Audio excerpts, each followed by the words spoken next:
এই দুনিয়া থেকে চলে যাওয়ার পর আমাদের আর কোনো আমল করার সুযোগ থাকবে?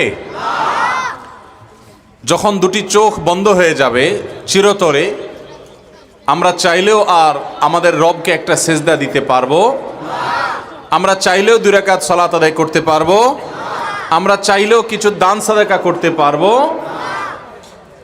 অতএব যতদিন নাকের ডগায় নিঃশ্বাস আছে ততদিন আমাদের সুবর্ণ সুযোগ আছে আখেরাতে আমরা কিছু আমল পাঠিয়ে রাখতে পারি অনন্ত অসীমকালের যাত্রায়, যেগুলো আমাদের কাজে দিবে। দুনিয়া থেকে চলে যাওয়ার পর আমরা আর আমাদের আমল নামায় নতুন করে কোনো কিছু যুক্ত করতে পারবো না। তবে সহিহ মুসলিমের একটি বর্ণনার আলোকে আমরা জানি যে 3টি কাজ, 3টি আমল আছে, যে আমলগুলোর সওয়াবের ধারা আমাদের মৃত্যুর পরও আমাদের আমল নামায় যুক্ত হতে থাকবে ইনশাআল্লাহ। আমলগুলো জানার দরকার আছে কিনা বলেন? এ বিষয়ে যে হাদিসটি সহিহ মুসলিমে বর্ণিত হয়েছে, সে হাদিস বর্ণনা করেছেন সর্বাধিক হাদিস বর্ণনাকারী সাহাবীদের শীর্ষে থাকা আবু হুরায়রা রাদিয়াল্লাহু তাআলা আনহু। তিনি বর্ণনা করেছেন যে নবী করিম সাল্লাল্লাহু আলাইহি ওয়াসাল্লাম ইরশাদ করেছেন, ইযা মাতাল ইনসান ইনকাতা আনহু আমালুহু, মানুষ যখন মৃত্যুবরণ করে তার আমলের ধারা বিচ্ছিন্ন হয়ে যায়, আর কোনো নতুন কোনো ভালো কাজ, কোনো সওয়াবের কাজ সে করে তার আমল নামাকে সমৃদ্ধ করার সুযোগ সে আর পায় না। আমল করার, ভালো কাজ করার সুযোগ থেকে মানুষ বঞ্চিত হয়ে যায় যখন মানুষ মারা যায়। সব আমল করার দুয়ার বন্ধ হয়ে যায় ইল্লা মিন সালাসা, তবে 3টি আমলের কাজ, 3টি আমলের দুয়ার, 3টি ভালো কাজের ধারা এটা অব্যাহত থাকে মানুষের মৃত্যুর পরও। তার প্রথমটি হলো ইল্লা মিন সাদাকাতিন জারিয়াহ, যদি কেউ জীবদ্দশায় কোনো এমন দান রেখে যায় যে দানটা ওয়ান টাইম দান না, যে দানটার উপকারিতা দীর্ঘমেয়াদ পর্যন্ত, দীর্ঘ সময় পর্যন্ত অব্যাহত থাকে, এই রকম কোনো দান যদি কেউ রেখে যেতে পারে, সে দুনিয়া থেকে চলে যায়, ওই দান যতদিন পর্যন্ত তার কার্যকারিতা, তার উপকারিতা বেনিফিশিয়ারিরা ভোগ করতে থাকেন, ততদিন পর্যন্ত তার আমল নামায় সওয়াব যুক্ত হতে থাকে, অ্যাড হতে থাকে। সাদকায়ে জারিয়া, সাদকায়ে জারিয়া কাকে বলা হয়? সাদকায়ে জারিয়া বলা হয় ওই দানকে যেই দানের উপকারিতা চলমান থাকে দীর্ঘমেয়াদ পর্যন্ত। যেমন আপনি একটা মসজিদ নির্মাণ করলেন, আপনি একটা মাদ্রাসা নির্মাণ করলেন, আপনি একটা ইতিমখানা নির্মাণ করলেন, আপনি একটা কালভার্ট তৈরি করে দিলেন কোনো এমন এলাকায় যে এলাকায় কালভার্ট তৈরি করার মতো কোনো ব্যবস্থা নেই, তারা কষ্ট করছে, কোথাও রাস্তা ভাঙা, আপনি এটা রাস্তা করে দিয়েছেন বা ঠিক করে দিয়েছেন, আপনি কোথাও একটা টিউবওয়েল করে দিয়েছেন, আপনি কোথাও কোনো একটা গরিব মানুষের কোনো সমস্যার স্থায়ী সমাধান করে দিয়েছেন, একটা ঘর করে দিয়েছেন, আপনি একটা বৃক্ষ রোপণ করেছেন, যে গাছটা ঠিক আছে, বড় হয়েছে, ফল দিয়েছে, ছায়া দিচ্ছে, অক্সিজেন দিচ্ছে, এটা সাদকায়ে জারিয়া। তো এরকম কোন সাদকা যদি কেউ করে যায়, তাহলে এই সাদকা, এই দানের বেনিফিট, এর উপকারিতা যতদিন পর্যন্ত চলতে থাকে। যে মসজিদ আপনি নির্মাণ করে মারা গেলেন, আপনার মৃত্যুর পর ওই মসজিদে যতদিন আজান হবে, যতদিন সালাত হবে, যতদিন জামাত হবে, যতদিন ইলম হাসিল করবে মানুষ, তালিম শিখ করবে, ততদিন পর্যন্ত মানুষ শিখে আমল করে যত সওয়াব পাবে, আপনি এই মসজিদ নির্মাণ করার কারণে আল্লাহ আপনাকেও সে পরিমাণ সওয়াব দিবেন। এবং মসজিদ একা নির্মাণ করতে পারছেন না, তো মসজিদ নির্মাণের কাজে 1 বস্তা সিমেন্ট কিনে দিলেন, 2-4-10টা ইট কিনে দিয়েছেন। নির্মাণের কাজে, মসজিদের নির্মাণের কাজে আপনি অংশগ্রহণ করেছেন আপনার সামান্য সামর্থ্য দিয়ে। তাহলে এর কারণে আপনি, আমি দুনিয়া থেকে চলে যাব, যতদিন আপনার সে ইট মসজিদের দেয়ালে লাগা থাকবে, যতদিন আপনার সে সিমেন্ট মসজিদের ওয়ালে লাগা থাকবে, ফ্লোরে লাগা থাকবে, ততদিন পর্যন্ত মসজিদ দ্বারা মানুষ উপকৃত হবে, আর আপনার আমল নামে সওয়াব যেতে থাকবে ইনশাআল্লাহ। সাদকায়ে জারিয়া রেখে যাব তো ইনশাআল্লাহ। এমন এমন অবাগা মৃত্যু যেন কারো না হয়, যে মৃত্যু সাদকায়ে জারিয়া ছাড়া হয়েছে, কোন সাদকা জারিয়া রেখে যাওয়া ছাড়া হয়েছে। এই জন্য কখন মৃত্যু হবে আমরা জানি না। আজই সংকল্প করুন যে আমার মৃত্যুর আগে আমি 2-4টা সাদকা জারিয়া রেখে যাব, আমি 2-10-20টা গাছ লাগিয়ে যাব, এর মধ্যে যদি 1-2টা গাছ নিজে হাতে পরিচর্যা করে বড় করে রেখে যেতে পারি, এটা ফলজ গাছ হয়, এটা ছায়াদার গাছ হয়, এটা বনজ গাছ হয়, এই গাছ থেকে কোনোভাবে মানুষ, কীট পতঙ্গ, আল্লাহর প্রাণীকুল উপকৃত হয়, তাহলে যতদিন এই গাছ ছায়া দিবে, যতদিন এই বৃক্ষ অক্সিজেন দিবে, যতদিন এই গাছ ফল দিবে, নবী সাল্লাল্লাহু আলাইহি সাল্লামের হাদিসের ভাষ্য মতে ততদিন আমার কবরে আমার আমল নামাতে সওয়াব যুক্ত হতে থাকবে। তাহলে একটা আমলের কথা আমরা জানলাম যে আমাদের মৃত্যুর পর এই আমলের সওয়াব আমাদের অ্যাকাউন্টে যোগ হতে থাকবে। ভাইরা আমার, যে মৃত্যুবরণ করেছে, মান মাতা ফাকাদ কামাত কিয়ামাতুহু, যার দুটি চোখ বন্ধ হয়ে গেছে তার কিয়ামত শুরু হয়ে গেছে ভাই, তার হিসাব শুরু হয়ে গেছে, সে আসল জগতের সন্ধান পেয়ে গেছে, মুখোমুখি হয়ে গেছে। তার চাইতে অসহায়, তার চাইতে ইবাদত বন্দিগির জন্য আকুলতা, ব্যাকুলতা, অস্থিরতা এটা প্রকাশকারী মানুষ আর আল্লাহর সৃষ্টি জগতে কেউ নাই। জীবনের আসল বাস্তবতার মুখোমুখি হয়ে গেছেন তিনি। ওই সময়টাতে আমাদের আমল নামায় যদি সব নতুন নতুন করে যুক্ত হয়, আমরা যদি আল্লাহর কাছে মর্যাদা উন্নীত করতে পারি, আযাব থেকে মুক্তির কোনো একটা পথ যদি ত্বরান্বিত হয়, কত ভালো লাগবে। এই জন্য আমাদের প্রিয় নবী সাল্লাল্লাহু আলাইহি সাল্লাম অনন্ত অসীমকালের যে যাত্রা, যে জীবন আসছে, সে জীবনে আমরা যেন সহায় সম্বলহীন না হই, আমরা যেন শুধুমাত্র নৈরাশ্য নিয়ে পড়ে না থাকি, বা আমরা যেন হতাশ না হতে হয়। সেজন্য প্রিয় নবী সাল্লাল্লাহু আলাইহি সাল্লাম আমাদেরকে বাতলে গেছেন যে আমাদের মৃত্যুর আগে যেন এই 3টা সওয়াবের রুট, সওয়াবের রাস্তা, সওয়াবের পাইপলাইন যেন আমরা খোলা রেখে যাই। তার প্রথমটি হলো সাদকায়ে জারিয়া। সাদকায়ে জারিয়া রেখে যাব তো ইনশাআল্লাহ। মৃত্যু কখন হবে জানি না। একজন যুবক, একজন তরুণ মৃত্যু হয়ে যেতে পারে কি পারে না। অতএব বৃদ্ধ বয়স হওয়ার অপেক্ষা নয়, আজ এবং এখনই কোনো সাদকায়ে জারিয়া, একটি নয় কয়েকটি সাদকায়ে জারিয়া। অনেক বেশি পারেন না, দরকার নাই অনেক বেশি। আপনি একটা ইট মসজিদে কিনে দেন, আপনি একটা ইট একজন গরিবের বাড়িতে নির্মাণের কাজে লাগায় দেন, আপনি একজন গরিবকে এমন কিছু করে দেন যেটা তার দীর্ঘমেয়াদে, একটা রিক্সা কিনে দেন, একটা সেলাই মেশিন কিনে দেন, এমন কিছু করে দেন যে এটার উপকারিতা দীর্ঘদিন সে পেতে থাকবে। চেষ্টা করব না ইনশাআল্লাহ। আল্লাহ তাআলা আমাদের সবাইকে সাদকায়ে জারিয়া বেশি বেশি করার তৌফিক দান করুন। কারোর বাড়িতে টিউবওয়েল নাই, অনেক দূর থেকে পানি আনা লাগে, আপনি কষ্ট করে নিজে পারেন না তো কয়েকজন মিলে টাকা জোগাড় করে একটা টিউবওয়েল বসায় দেন। এই টিউবওয়েল যতদিন থাকবে তারা পানি পান করবে, আল্লাহ আপনার আমল নামে, আপনি দুনিয়া থেকে হয়তো চলে যাবেন, সওয়াব দিতে থাকবেন। তাহলে একটা পেলাম যে মানুষের মৃত্যুর পর সকল আমলের দুয়ার বন্ধ হয়ে যায় আমরা জানি, কিন্তু এই আমলের দুয়ার, এটার সওয়াব যুক্ত হওয়ার পথ খোলা থাকে সাদকায়ে জারিয়া রেখে গেলে।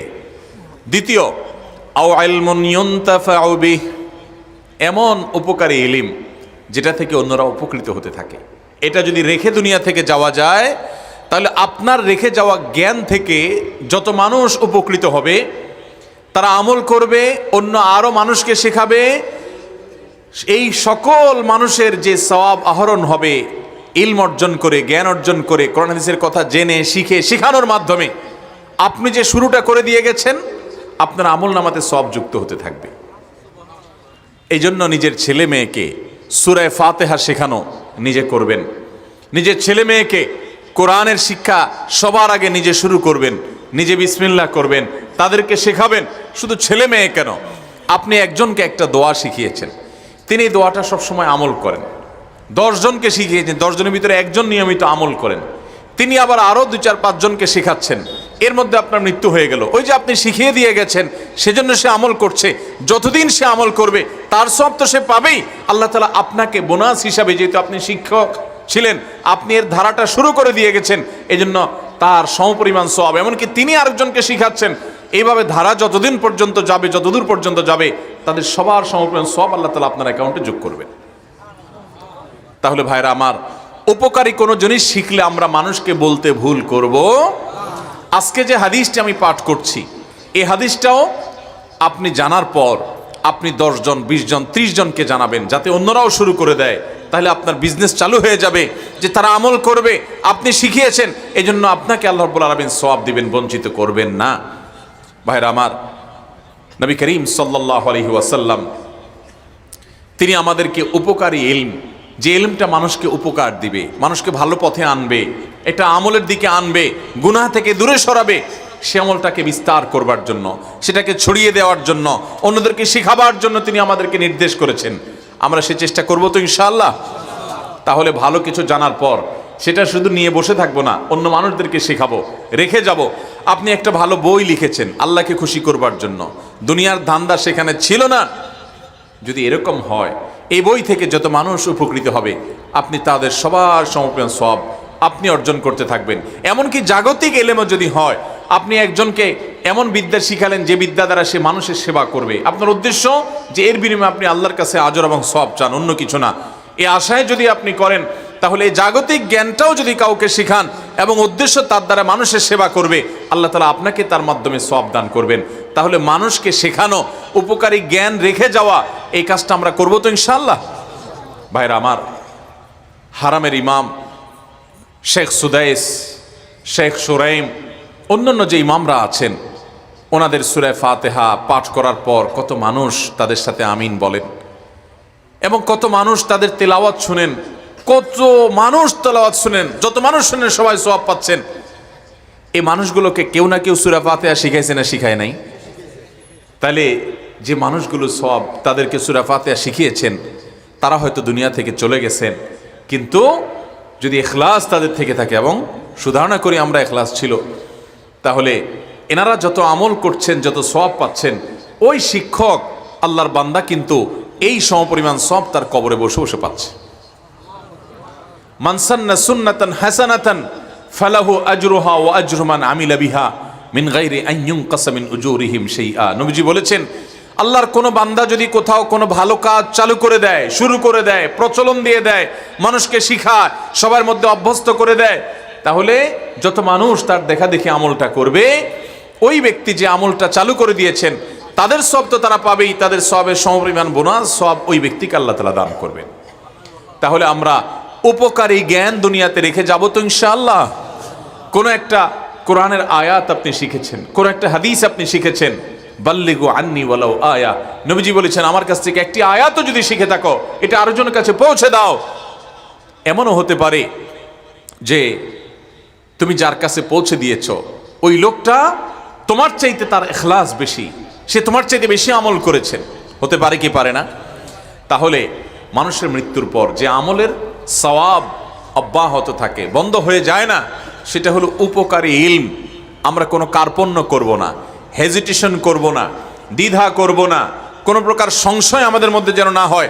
আমি ভালো কিছু শিখেছি, আমার বন্ধুকে আমি শেখাবো, স্ত্রীকে আমি শেখাবো, মাকে গিয়ে বলবো, ভাইকে গিয়ে বলবো, ফেসবুকে বন্ধুদেরকে জানাবো। তবে যা জেনেছি সেটা আন্ধাধুন্দা না, কোরআন এবং হাদিস থেকে যা জেনেছি অথেন্টিক, সেটাই মানুষের কাছে পৌঁছাবো, মানুষকে শেখাবো। বাল্লিগ মা উনজিলা ইলাইক, এটার উপর আমল করব। আল্লাহ যে তার রাসূলকে বলেছেন যে আপনার প্রতি যা নাজিল হয়েছে ওইটার তাবলীগ, ওইটার প্রচার আপনি করেন। অতএব আমরা কোরআন এবং হাদিসের কথা, উপকারী ইলমের কথা, মানুষের কল্যাণ হয় সেরকম জ্ঞানের কথা অন্যকে শেখাবো, শিখতে সাহায্য করব, এবং তার জন্য যত রকমের উদ্যোগ আছে গ্রহণ করব। এর মাধ্যমে আমি যে সওয়াবের ধারা চালু করে গেছি, এর মাধ্যমে আমার আমল নামায় সওয়াব যুক্ত হতে থাকবে, অথচ আমি দুনিয়া থেকে চলে গেছি। চেষ্টা করবো তো ইনশাআল্লাহ। নাম্বার 3 এবং শেষ, আও ওয়ালাদিন সালেহ ইয়াদউ লাহ, যদি কোনো সৌভাগ্যবান পিতা এমন সন্তান রেখে যেতে পারেন দুনিয়াতে, যে সন্তান নেক সন্তান হবে, যে সন্তান ভালো সন্তান হবে, যে সন্তান আল্লাহ ভীরু হবে, যে সন্তান হারাম হালাল মেনটেন করবে, যে সন্তান আল্লাহর ভয় অন্তরে রাখবে, যে সন্তান 5 ওয়াক্ত সালাত আদায় করবে, যে সন্তান চোখের পানি ফেলে দোয়া করতে শিখবে, যে সন্তান তার রবকে চিনে, যে সন্তান তার রাসূলকে চিনে, যে সন্তান কোরআনকে চিনে, যে সন্তান হাদিসকে চিনে, যে সন্তান ঈমানের মায়া করে, যে সন্তানের কাছে তাকওয়ার মায়া আছে, এরকম যদি একটা নেক সন্তান রেখে যেতে পারেন, আর সেই সন্তান যেহেতু নেক সন্তান, সে যদি তার বাবা মার জন্য দোয়া করে, তাহলে এই দোয়া বাবা মার মৃত্যুর পরও তাদের মর্যাদা বৃদ্ধি করতে সহযোগিতা করবে। এই দোয়ার মাধ্যমে তাদের মৃত্যুর পরও ওই যে সন্তান নেক আছে, যতদিন এই সন্তান আছে ততদিন সওয়াব পেতে থাকবে। সন্তান আবার তার সন্তানকে নেক বানিয়েছে, সওয়াব পেতে থাকবে। এই ধারা অব্যাহত থাকবে যদি নেক সন্তান দুনিয়াতে রেখে যাওয়া হয়। ভাইরা আমার, আজকের পৃথিবীতে সবচাইতে কঠিন কাজ এটা। আপনি সাদকায়ে জারিয়া রেখে যান, সহজ। মানুষকে উপকারী এলেম শিখিয়ে যান, রেখে যান, তুলনামূলক সহজ। কিন্তু আপনার সন্তানকে আল্লাহওয়ালা বানাবেন, মুত্তাকি বানাবেন, ইমানদার বানাবেন, সহি এবং বিশুদ্ধ আকীদা পোষণকারী মানুষ বানাবেন, শিরক মুক্ত মানুষ বানাবেন, সুন্নতে রাসূলের আশিক বানিয়ে যাবেন, সিরাতে রাসূলের অনুসারী বানাবেন। আল্লাহর কসম, এর চাইতে কঠিন কাজ আরেকটা আল্লাহর জমিনে নাই। এই যুগের সবচেয়ে কঠিন কাজ সন্তানকে নেককার বানানো। এই জন্য নিজে নেককার হতে হয়। আপনার তাহাজ্জুদ দেখে আপনার সন্তান ফজর পড়া শিখবে, আপনার নফল দান করা দেখে আপনার সন্তান যাকাত দেওয়া শিখবে, আপনার নফল রোজার ইহতিমাম আর গুরুত্ব দেখে আইয়ামে 20 চন্দ্রমাসের 13, 14, 15 সোম, বৃহস্পতি, শাবানের নফল রোজা, শাওয়ালের নফল রোজা এগুলো রাখতে দেখে আপনার সন্তান শিখবে যে নফল রোজা রাখতে হয়, সে ফরজ রোজা শিখবে। আপনি যদি আপনার বাবার জুতাটা সোজা করে দেন, আপনার সন্তান আপনার জুতার উপরে পাড়া দিতে তার বিবেকে বাঁধবে, সে শিখবে। এই জন্য সন্তানকে নেক বানানোর জন্য নিজেরা নেক হতে হবে। তাদের সামনে অভ্যাস, ভালো কাজের অভ্যাস তাদেরকে গড়ে তুলতে হলে তার দৃষ্টান্ত রাখতে হবে, আল্লাহর কাছে চোখের পানি ফেলতে হবে, ভালো পরিবেশ দিতে হবে। যেই শিক্ষা দিতে গিয়ে আমার সন্তান নাস্তিকতাবাদের দিকে যেতে পারে, সে শিক্ষা নেয়ার চাইতে আমার সন্তান মূর্খ থাকুক, তারপর আমি সন্তানকে নষ্ট হতে দেব যদি মনে হয় যে সেখানে গেলে আমার সন্তানের ঈমান ক্ষতিগ্রস্ত হতে পারে। আল্লাহ তাআলা আমাদের সন্তানকে নেক বানানোর তৌফিক দান করুন। তাহলে নেক সন্তান যদি রেখে যাওয়া হয় আর সেই সন্তান যদি দোয়া করে, সেই দোয়ার কার্যকারিতা কি জানেন? ইবনে মাজার হাদিস শুনেন, নবী করিম সাল্লাল্লাহু আলাইহি সাল্লাম বলেছেন, একটা মানুষ তার মৃত্যুর পর তার ধ্বংসাবশেষ যেখানেই থাকুক, বারজাখী জীবনে কবরে মাটির সাথে মিশে গেছে, অথবা যে অবস্থায় যেখানে আছে তার ধ্বংসাবশেষ, সে অবস্থায় যদি সে লোকটা জান্নাতি হয়, বিশুদ্ধ হাদিস কোরআনের আয়াতের আলোকে প্রমাণিত যে তার এই ধ্বংসাবশেষ যদি মাটিও হয়ে যায়, সেখানে আল্লাহ রাব্বুল আলামিন তাকে জান্নাতের সাথে তাকে কানেক্টেড করে আল্লাহর নেয়ামত, জান্নাতি হলে জান্নাতের নেয়ামত ভোগ করার শক্তি দেন। আমরা দেখি মাটি হয়ে গেছে কিন্তু সে ভোগ করছে, এটা আমরা টের পাই না। আল্লাহ তাআলা সে ব্যবস্থা করেন। আর যদি গুনাহগার হন, জাহান্নামী হয়, তাহলে জাহান্নামের শাস্তিও সে ভোগ করতে হয় এবং সেই ব্যবস্থা তার মধ্যে রাখা হয়। আল্লাহ দ্বারা অসম্ভব বলতে কিছু নেই, আল্লাহ সবই পারেন। তো সেটা হয় এই বারজাখী জীবনে জান্নাতের সাথে যার কানেক্টেড হয়, হঠাৎ করে কোনো এক আল্লাহর বান্দার বা কিছু আল্লাহর বান্দার মর্যাদা বৃদ্ধি করে দেওয়া হয়। তিনি বুঝতে পারেন যে তিনি যেই শ্রেণীর জান্নাতি ছিলেন সেখান থেকে তাকে আপার ক্লাসের জান্নাতি করে দেওয়া হয়েছে, তিনি আরো প্রমোশন পেয়েছেন, জান্নাতি হিসেবে তার মর্যাদা বৃদ্ধি হয়ে গেছে। তখন তিনি আল্লাহর ফেরেশতাদেরকে ডেকে বলেন, আন্না হাজা, কোত্থেকে এটা হলো? আমি তো মরে গেছি, এখন আর আমল করে যে নিজের মর্যাদা বৃদ্ধি করবে সেই সুযোগ তো নাই, কিন্তু আমি তো ফিল করছি, দেখতে পাচ্ছি, আমি এতদিন যে জান্নাত ভোগ করতাম, এখন জান্নাতি হিসাবে আমার নেয়ামতগুলো অনেক আপার ক্লাসের, আগেরটার চাইতে কিভাবে আমার মর্যাদা বৃদ্ধি হলো, আমি এই শ্রেণীতে এই ক্লাসে কিভাবে উন্নীত হলাম। তখন ফেরেশতাদের তরফ থেকে, আল্লাহর তরফ থেকে ফেরেশতারা বলবেন, তাকে বলা হবে যে বিস্তিগফারি ওয়ালাদিকা লাক, তোমার সন্তান দুনিয়াতে তোমার জন্য দোয়া করেছে, নেক সন্তান রেখে আসছো, সে চোখের পানি ফেলে আল্লাহর কাছে দোয়া করেছেন, ওই দোয়ার কারণে তোমার মর্যাদা আল্লাহ তাআলা বৃদ্ধি করে দিয়েছে। ভাইরা আমার, এই জন্য নেক সন্তান রেখে যাওয়ার চেষ্টা করবো তো ইনশাআল্লাহ। আপনি যদি আপনার বাবা মার জন্য যারা দুনিয়া থেকে চলে গেছেন, আপনার দাদা দাদির জন্য কবরের পাশে গিয়ে সালাম নিবেদন করেন, কেবলার দিকে ফিরে তাদের জন্য আল্লাহর কাছে দোয়া করেন, আপনি যদি সেজদায় পড়ে কাঁদেন, জায়নামাজে পড়ে যদি আপনি চোখের পানি ফেলেন, বুক ভাসান, আপনার সন্তান দেখে শিখবে কিভাবে পূর্বপুরুষের জন্য দোয়া করতে হয়। আমি আমার আব্বাজান রহমতুল্লাহ আলাইকে দেখেছি, রমজান মাসে বিশেষ করে মাদ্রাসা বন্ধ হলে আসতাম, দেখতাম যে কিভাবে চোখের পানি ফেলে আল্লাহর বান্দা দোয়া করতেন। তাহাজ্জুদের সময় তার কান্নার আওয়াজে আমরা শুয়ে থাকতে পারতাম না এবং আবেগ চলে আসতো, নিজেরা উঠে সেখানে পাশে দাঁড়িয়ে যেতাম, উপভোগ করতাম যে আল্লাহর কাছে কান্না, আল্লাহর কাছে দোয়া করার একটা স্বাদ আছে। ভাইরা আমার, আমি তাকে দেখতাম যে তার বাবা মা, আমার দাদা দাদি, নানা নানি এবং আত্মীয় স্বজনের নাম ধরে ধরে দোয়া করতেন। এই জন্য আপনি যদি আপনার সন্তানের দোয়া পেতে চান, আপনি আপনার নিজের বাবা মা, দাদা দাদি, নানা নানি, চাচা জ্যাঠা, শ্বশুর শাশুড়ি, আপনার ফুফু ফুফা, খালু খালা, মামা মামি, আপনার মুরব্বী গুণীজন যারা দুনিয়া থেকে চলে গেছেন এবং যারা বেঁচে আছেন, তাদের জন্য দোয়া করবেন। চোখের পানি ফেলবেন, আপনার সন্তান কিন্তু শিখবে। মানুষের সন্তান দেখে দেখে শিখে, শুনে শুনে কম শিখে, দেখে দেখে বেশি শিখে। অতএব তাদেরকে দেখাতে হবে, শেখাতে হবে। তাদেরকে যদি রেখে যেতে পারেন, তাহলে আপনি দুনিয়া থেকে চলে যাওয়ার পর যখন সবচেয়ে অসহায় হয়ে যাবেন, অনেক অনেক চেষ্টা হবে, যদি একবার সুবহানাল্লাহ বলতে পারতাম আর সেই সওয়াবটা আমার আমলনামায় যুক্ত করতে পারতাম, কিন্তু রাস্তা বন্ধ হয়ে গেছে, মৃত্যু হয়ে গেছে, শেষ। কিন্তু ওই যে সন্তানের নেক সন্তানের দোয়া আমরা পেতে থাকবো, চেষ্টা করবো তো সন্তানকে নেক বানানোর। তাহলে মানুষের মৃত্যুর পর সমস্ত আমলের দুয়ার বন্ধ হয়ে যায়, সকল সওয়াবের ধারা বন্ধ হয়ে যায়। তিনটা খোলা থাকে: এক, সাদকায়ে জারিয়া; দুই, উপকারী জ্ঞান; তিন, নেক সন্তানের দোয়া। বলেন, প্রথম কি? সাদকায়ে জারিয়া। দ্বিতীয় কি? উপকারী এলেম, উপকারী জ্ঞান। আর 3 নম্বর নেক সন্তানের দোয়া। তিনোটা রেখে যাব তো ইনশাআল্লাহ। বিশেষ করে যারা এখনো বিয়ে শাদী করেন নাই বা বাবা হতে পারেন নাই, তারা নিয়ত করেন, আল্লাহ তৌফিক দিলে সেটা তৃতীয়টা করবেন। কিন্তু প্রথম এবং দ্বিতীয়টা করার জন্য আমরা চাইলে এখন থেকে শুরু করতে পারি, চেষ্টা করবো না ইনশাআল্লাহ। এবং আজকে যে হাদিসটা আপনারা শুনলেন, এই হাদিসটা বর্ণনা করেছেন সাহাবী আবু হুরায়রা রাদিয়াল্লাহু তাআলা আনহু। হাদিসটি বর্ণিত হয়েছে সহিহ মুসলিমে এবং আরো অন্য হাদিস কিতাবে এই হাদিসটি বর্ণিত হয়েছে। তো এই হাদিসটি আমরা ইনশাআল্লাহ আমাদের অন্যান্য মানুষের কাছে শেখাবো এবং প্রচার করব, অন্যদেরকে বলবো, আমল করতে উদ্বুদ্ধ করব। এই যে উপকারী জ্ঞান, সেটা আমরা ছড়াতে শুরু করব। সেই সাথে ওই প্রথম দুইটা সাদকায়ে জারিয়া এখন থেকে শুরু করব, চেষ্টা করব না ইনশাআল্লাহ। আল্লাহ তাআলা আমাদের সবাইকে আমলের তৌফিক দান করুন। মৃত্যুর আগে আমলের এই ধারাগুলোকে আমরা খুলে দিয়ে যাব। কখন মৃত্যু হবে আমরা কি জানি ভাই? আমাদের কারোর জানা আছে যে আমার কতদিন বেঁচে থাকার সুযোগ আছে? জানি আমরা? তাহলে আর দেরি নয়, আজকে এই মাহফিল থেকে আসুন, এই নিয়ত করে নিয়ে যাব যে 3টা আমল, যেই 2টা অন্তত করা সম্ভব সবার, আর যাদের তৃতীয়টাও করা সম্ভব, এই আমলগুলো এখন থেকে করব, কালকে থেকে এটা আমি প্রয়োগ করা শুরু করব। এই নিয়ত নিয়ে মাহফিল থেকে বাড়িতে যাব ইনশাআল্লাহ। ঠিক আছে না ইনশাআল্লাহ? কারা কারা নিয়ত করেছেন হাত তুলেন তো, আল্লাহকে দেখাই দেন তো। আল্লাহ আমাদের সবাইকে আমলের তৌফিক দান করুন। মালিক, আমাদের সবাইকে আপনি আমলের তৌফিক দান করুন। আল্লাহ আমাদের সবাইকে 3টা আমল বেশি বেশি করার তৌফিক দান করুন। এই মাহফিল থেকে আমলের প্রতিজ্ঞা নিয়ে যাওয়ার তৌফিক দান করুন। জাযাকুমুল্লাহু খাইরা ওয়া আখিরু দাওয়ানা আলহামদুলিল্লাহি রাব্বিল আলামিন।